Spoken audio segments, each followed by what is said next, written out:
एक एगो बात कही घरवा झन झन करता जिन्नी के नहीं खेला तो घर में लड़का फैका रहता सन हम सोचत रही ना कि एगो देवर बबुआ रहियन तो देवर जी को वही ना जीजा कोबो का आइल ओकरा बोइला 5-6 साल में बेसी हो हो हमर बियाह अजी फोन ना करी ना माई जी ओकरा तो बेगु फरार हो पता ना पढ़े बोइला उनी रही कि का हो अभी तक कोनो कुछ पढ़े ना कोई लगत हमका घर की याद ना वाला बताओ राखी ऐसन पवित्र त्योहार एगो एक बहिन आई रहली अपन नैहर से तुम भाई बताओ कहता नहीं जी देखता नहीं घर परिवार में ना एगो रुपया ना कौड़ी बाटे कुछ ना जहाँ चीज रोज रोज वही बते खातिर मन कर लगी तन समोसा खैती लेकिन कहाँ से आई पैसा खा लिए समोसा देखो तो देखो नहीं चूल फूट गल बाटे लेकिन अब हम बाहर निकलती तब ना माटी लेके आती तो लेवरती आज बस आजकल पेटो जियावल आफत भेल लॉकडाउन लागल काम धंधा होता के तर तो पता बा को महीने से लॉकडाउन लागल बा फरवरी से लागल बा मार्च में नाचिए को मोबाइल में बिजनेस आवत आटे मोबाइल में बिजनेस गेम खेले वाला एमपीएल गेम हम खेली ना हम जीत ले रही खाली 1000 रुपया अच्छे से कुल हम वीडियो बनावत रहनी ना जी टिकटॉक लाइकी भीगो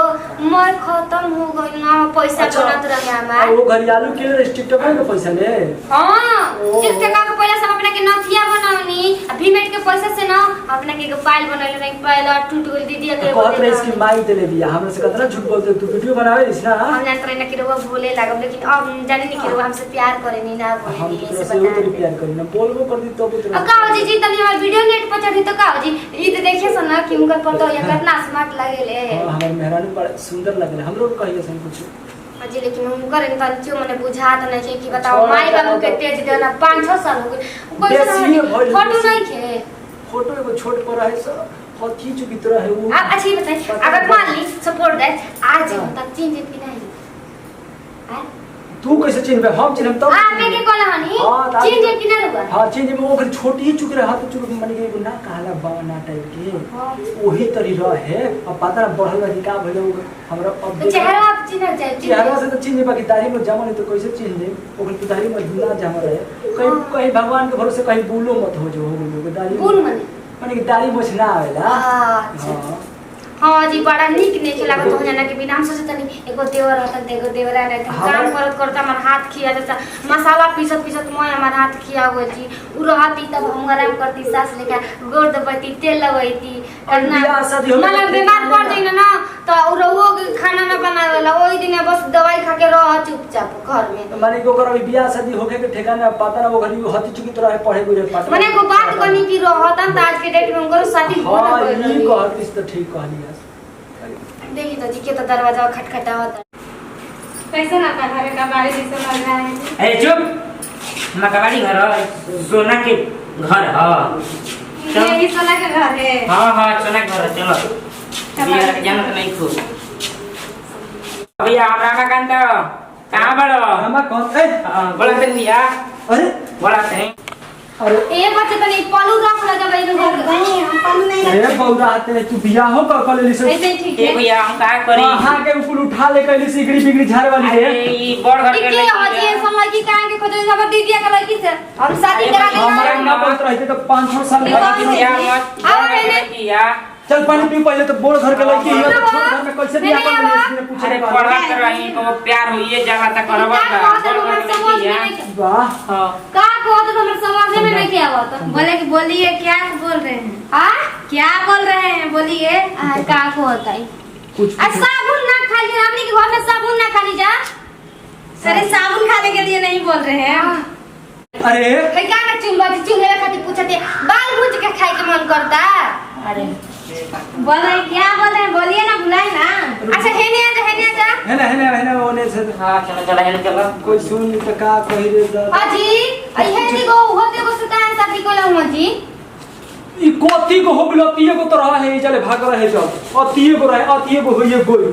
ई का कहती रे हमरा समझ में नहीं आवत ना तो कौन है जी इतना बोल रहा है अरे बाप रे हमारा से तनी जबान से संभाल के भजी ऐसे न बोला ई बड़ घर के लड़की हड़ी घर अपने घर में हमारा ना भजी ऐसे ना बोला जाला तोर गोतनी हड़ी जा गोदी में टांग के लेके चल जा घर में अरे शहरी हड़ी शहरी बाप रे पहले बा फीता भर के अरे भजपुरिया इंगरे को मारेला जान लो का कहती है कबल इगली जुगली तोरा भौजी के का गुरबा बनी बोला तारी की के हई त हम कनी भैया भजी के होई कहतिया एकरा समझे में नहीं आप बता दो बता कि हम भैया भजी हई हमार हिंदी में बोल रहे हैं हैं हां काम हो रहा है बता दो अरे ये बड़े भैया है मेरे, ये मेरे भाभी है। अब समझ नहीं आता। चल में जाती भाव वाला अब भाव हमारे से बड़े हैं। मतलब ये तो सॉरी में ता ये हमनी मेरे के का भाभी सॉरी हैं। जानते हैं एक ना एक दिन नहीं चूल्हे का स्लिप होइबे करम काम बड़ नहीं घरवा के ये सब क्या दिन पर आई बात है कि तुम समझाओ एकरा के बुझाओ तब हम जाए इनकर हम इनकर के जानते नहीं कि हम का समझन जी आज ही मिला त नहीं इंग्लिश से देवर हां देवर देख को हम कहत रहे इनको ये गाड़ी बात बेचना जमल ये हो बात नहीं हाँ। हमारे अरे बोल रहे हैं कुछ कि दाल में कहाँ- काला बा आपके सकली आपके मम्मी जैसन मिलेला इनका सकली मिलता तबे ना घटी हाई वाला काम कइला जाके शहर में शादी कइला इनकर खातिर मौसी का लड़की अपने खातिर ढूंढले रानी शादी हम ना करती यार ये लोग एकरा के का कही अब तो क्या चीज उधर अरे, जा जा ना से बोलिए। हिंदी में बोली हमारा नहीं क्या समझ में इनकर भाषा आई है ने समझाई का कहत रहे कबे ले कहता नहीं का इनके पानी नहीं पिया दे रहा हमारा तो कदम कमरे में सुत गइल बाटे अच्छा सुन बताओ हम बोल ई कुल देखे से पहले मन काहे ने बोलन तो हम पानी पियई ना भजी देखा भौजी तो पानी पी रहे ए तनी ने ध्यान हमार बात समझ ना तन तारा के हां तो सुना का बढ़िया कहता हमर छोटी हवा लगे ना इनकर तो कह दो कि का पर पहले कॉलस तो कमेंट कह दो हां अरे पानी नहीं बैठो बैठ हां बोलो तू मेहरान भाई हां ओ हो तो हमरा काहे बोले इसलिए हवा में अजी रवा पर ले ढक ले अपन हवाई ना ढक हम रवा ढक ली अरे ढक लीजिए क्या ढक ले? ये मेरे भैया है। ए जे मत सब बाबा जगह तो बाबा समझाइए। ए रानी के गोली किन के ले ले जी हम खा गया रात भर सूतम ना भाभी ऐसे ना तो बोलो ऐसे ना तो बोलो सुन रहा हो हमें डर लगता ना भाभी ऐसे ना अरे बोल रही है मुझे डर लग रहा है आय ठीक है सुन दिया तो अरे गोतनिया से कहता नु का हो कहता तो कहनी डर लगता अब कोई समझा नहीं कि भाई चूल्हा लिपे के बाटे हम आज से बाद खाना ना बने 5 साल हम खा के हम खेल वाली बूढ़ी के काम गिरे के लिए हम समोड़ ले बनी केहू ना रही कर रे आइले नहीं का समझ करे अब आज के बाद ये चूल्हा लिपे के काम करियन ई गैस पर बनावे लिखाए चूल्हा ये बनावे सब नहीं लिखा है बड़ा का तो जाके भरवाया 700 रुपया लगे आप तो समझ में आई मैं भैया का कमाई को तू तो जाके ला बनाओ, दे तू यार जाके- गैसवा जे हाँ, का करूं तेना का भर क्या लो बोल रहे हैं जी हाँ समझ में नहीं का आ बड़ा रहा हो तनी देखावा अरे बाहर में मिठाई उठाई हुई तनी देखावा अरे देखो ना लो ना अच्छा, देखियो कैसन बैग है हिंगर होई ओय हो इसमें साड़ी क्या रखी है साड़ी ये इसमें ले मेरा कपड़ा है काहे ना देख रहे हाँ पैसा हाँ? इसमें मेरा कपड़ा है कपड़ा है का कपड़ा बा कपड़ा आपका लुगा कोई सामान नहीं साड़ी है। साड़ी हाँ। तो ये काले ना साड़ी में रख लेना चीन कर साड़ी के आगे लगो अपन मन मेरा रुक जाके सेवा हम जा क्या चीज बोल के गई जी बोलिए कि खाना बनाइए और इसको रखिए और क्या वो नहीं बनाएंगे खाना नहीं बनाएगी तो सॉरी कौन बनाएगा खाना अब बनाइए आप बनाइए आप कौन बनाइए हम खाना नहीं बनाते हैं तो क्या करेगी क्या करने आई है हमसे खाना नहीं बनेगा क्या ये दादा सॉरी लड़की से यही तो शादी कोई नहीं किया आफत में पड़ा नहीं है मेरा पैर जवानी- दुखा रहा है, अरे बैठने के भूख लिए। लागल बा कम से कम बनाओ ओए क्या ये दादा सॉरी लड़की से लड़की शादी कोई नहीं किया आफत में पड़ गई चूल्हा निकाले के पड़ गई रेडी। दीदी जी बंद कली मुंह पर ओकरा पता के दे ना तो हम छोड़ के अपना लड़ चल बंद कर अरे सुनिए बतिया ओने मुंह कली दा अरे आज चल हम निकल करते तो। हां मैं हरे तक नहीं हरे तक क्या हुआ बोलिए भाभी बोल का रही ये है मैडम ना। खाना वाना ना बनिया हम के ऊपर से सुतल जाई नहीं हमसे खाना नहीं बनेगा बनाइए आप लोग 1 मिनट तो हम तू कैसे भाषा- रेडी। अरे बुलावा? सुनिए ए आइए कौन भाषा आइए। मुंह ढकली रवा तो अरे हम ठोक ले तनी भाई हम फ्रेंड अरे यार। हम शौक ना होला कि का सॉरी या बिल्कुल अच्छा नहीं या अरे पटा ले भाभी बोल रही है क्या आइए। बोल काहे मैडम खाली साड़ी पहन के झमकाई तू कि खाना बनी ना ऊपर से सुतल जाई हमसे खाना नहीं बनेगा बनाइए आप लोग ए रुआ ए, ए सुनिए इधर आइए मुंह तो पियो दो आइए हाँ, आइए बोलिए। देखिए खाली क्या बोल रही है। क्या हुआ खाना वाना बनी कि ना बनी क्या भोजन ना भेटाई हमनी के क्या बोल रही हैं जी अरे बोल रही है कि खाना ना बनेगा भोजन में नहीं क्या भोजन ताकि में मत पहले ताकि मत कब से हाला कर रही हैं चाई चाई चाई चाई इधर से उधर चाय चाय नहीं ये ए का अपने में इंगड़ी बिंगड़ी करता हो हमरा के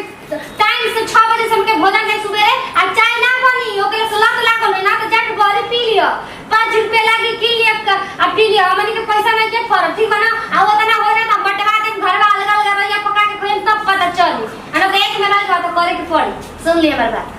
क्या बोल रही हैं? इतना कुछ समझ में आ ही नहीं रहा है। बोल रही है कि खाना बनाइए ना तो 5 रुपया तो देकर जाकर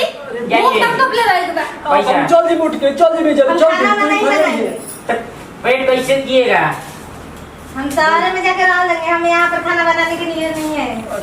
इसलिए शादी की है हमसे। का दुनु बतिया अपने में हो जाके बाहरी हम ये कुछ गलत नहीं किया, समझावत नहीं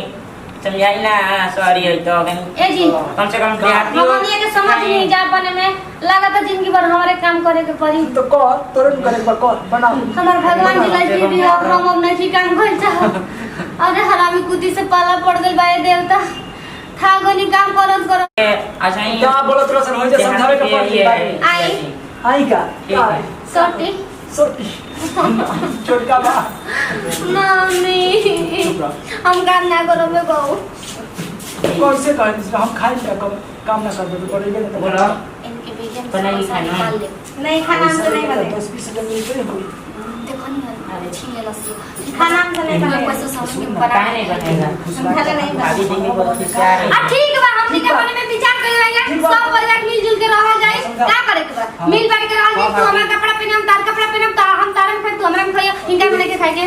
हाँ भाभी ये बात ठीक है। हमरा में हई खाई हां हम खाई भाई तो कर भइए नी ना भाभी ये बात इनका दिखा थे तो करे ना जाई। अच्छा तू ही हमरा में खाई। नमस्कार प्रणाम हम के अपन टीम बा एमजेस फिल्म के। अगर वीडियो आप लोग को अच्छा लगी तो दिल से लाइक करो और कमेंट में बताइए कि वीडियो कैसा लगल। हमने के ये वीडियो बनाए के मकसद रहे कि घर परिवार में ऐसा होत रहेला। अगर मान लीजिए 5 साल पहले कोनो भाई चल जाला बाहर तो ओहरे से शादी करता सॉरी लड़की लिया देता सन तो मतलब घर के लड़की मतलब परेशान हो जाती है काम नहीं भी करते से ना करे के चाहिए। घर के में मिलजुल के काम करे के चाहिए। मिलजुल के काम करे पर परिवार में खुशी रहेला। अगर वीडियो आप लोग को अच्छा लगी तो दिल से लाइक करो कमेंट में बताइए कि वीडियो कैसा लगल। तो वीडियो के साथ दीजिए अगले वीडियो फिर से मुझे तो दीजिए।